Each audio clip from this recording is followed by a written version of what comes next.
We begin tonight with the Vatican's announcement of the death of Pope Francis on Monday at the age of 88. History's first Latin American pontiff charmed the world with his humble style and concern for the poor. Francis, who suffered from chronic lung disease and had part of one lung removed as a young man, was admitted to Rome's Gemelli Hospital on February 14th for a respiratory crisis that he developed into double pneumonia. He was the first pontiff to apologize for the church's role in Canada's residential school system during his trip here in 2022, something he called a deplorable system. I did not come as a tourist. I have come as a brother to discover firsthand the good and bad fruit borne by members of the local Catholic family over the course of the years.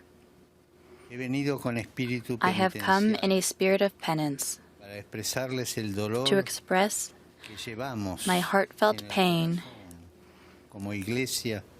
the heartfelt pain of the Church at the wrong inflicted on you by not just a few Catholics who supported oppressive and unjust policies. I have come as a pilgrim, despite my physical limitations, to take further steps forward with you and for you. I do this so that progress may be made in the search for truth, so that the processes of healing and reconciliation may continue, and so that seeds of hope can keep being sown for future generations, Indigenous and non-Indigenous alike, who desire to live together in harmony as brothers and sisters. There are nearly 11 million Catholics in Canada, making it the country's most popular organized religion. Tanya, Granic-Allen, host of Counterpoint and former board of director with the Catholic Civil Rights League of Canada, joined us to discuss the legacy that Pope Francis leaves behind. Pope Francis was definitely a different pope. He was a Jesuit, which was very well welcomed, but he was definitely a controversial figure. While he was very generous and a huge champion of social justice causes, including, the poor, the suffering, the refugees, the oppressed, the lower socioeconomic citizens of the world.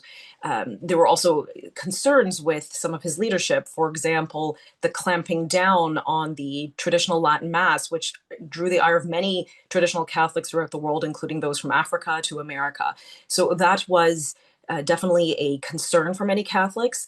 And again, while he was a huge champion of the poor and the downtrodden, and that was definitely a huge part of his legacy, there were concerns, and a very big champion of the pro-life cause. But then on the other hand, there were concerns about some of the appointments that were made that sort of conflicted with his ethos. We also asked Tanya to unpack what happens now that the Pope has passed away. So what we do know is that approximately 2:35 in Rome time, the Pope was announced to have passed. That is the time of his death. And of course, today is Easter Monday, a very holy day. We just completed the Easter Triduum with the culmination of Easter Sunday, the most holiest time of year for Catholics and Christians worldwide. So this is quite poignant that today is the day that the Pope has passed. So what happened is the Camerlengo, who's currently represented by Cardinal Kevin Farrell, rather, he is the one who officially has declared that the Pope has passed.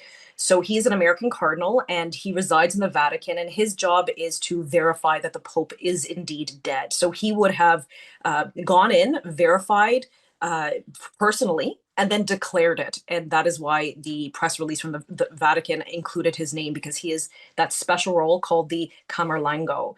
And so right now at this point, he would have taken possession of the ring that the Holy Father wears, which is called the Ring of the Fisherman.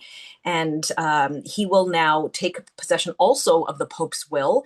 And now we start the process of planning for the Requiem Mass, the funeral for the Pope.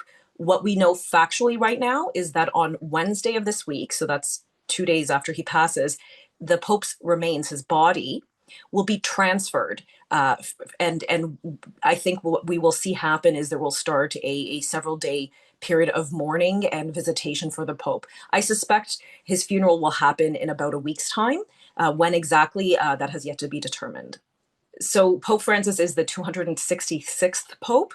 And now, after the funeral, again, this will take about a week to 2 weeks. You'll see in about a couple weeks' time, there will start the College of Cardinals who will meet and gather to elect a new Pope. But that is several days away. And right now, Catholics around the world are really just focusing on mourning the pontiff, and remembering his legacy and praying. Most importantly, Catholics are praying for the repose of his soul and offering many prayers and masses for such.